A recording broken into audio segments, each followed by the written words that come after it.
How's it going, guys? Welcome back to the channel. It's TheSketchMonkey here. Today we're gonna have a look at the Volkswagen ID.4. It's an all-electric SUV crossover, this weird category that we have a bunch of car manufacturers just pushing a lot of cars in. So we're gonna have a look at this car.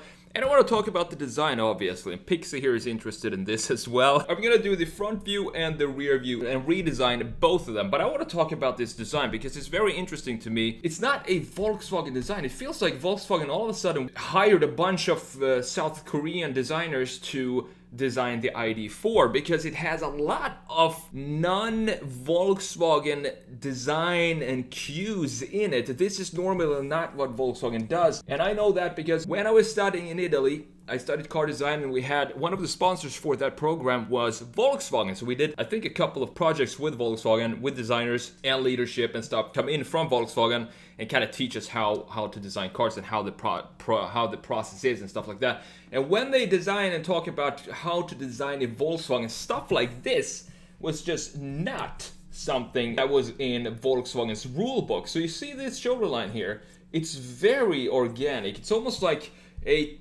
Toyota, what's it called? The Toyota Venza, the new Toyota. It feels something like that. It feels like a completely different brand from what Volkswagen is. And it's like, I don't know what they're trying to do with the ID brands. I think they're trying to make them look completely different from what Volkswagen is based on, which is that every single line needs to have a function. If the line doesn't have a function, it shouldn't be on the car. And to me, this is completely opposite of that because we have a lot of stuff going on here. We have this interesting curvature down here as well. We have these lights at the top with the curvature that goes like this. And the surfacing is very irregular. It's very wavy. It's more of, it's a blend between South Korean design, Hyundai, Toyota, and a bit of Audi-ish with these shoulders, these muscular shoulders there, but it's definitely not Volkswagen. So what I want to do is take the front here as well as the rear, and of course look at this part right here. That's the problem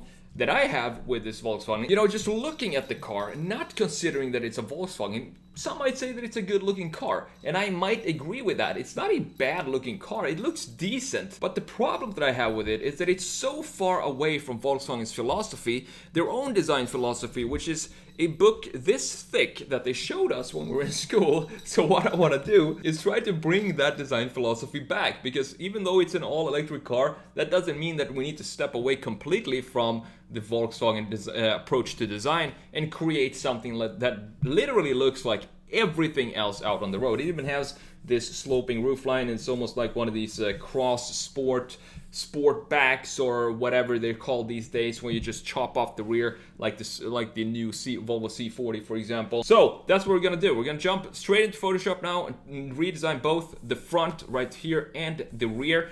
Minor changes to bring back what is really Volkswagen, more structure in the design. That's what I want to accomplish with this redesign. Hope you stay for it. If not, thank you so much for watching on the TheSketchMonkey. Take care. I will see you in the next video.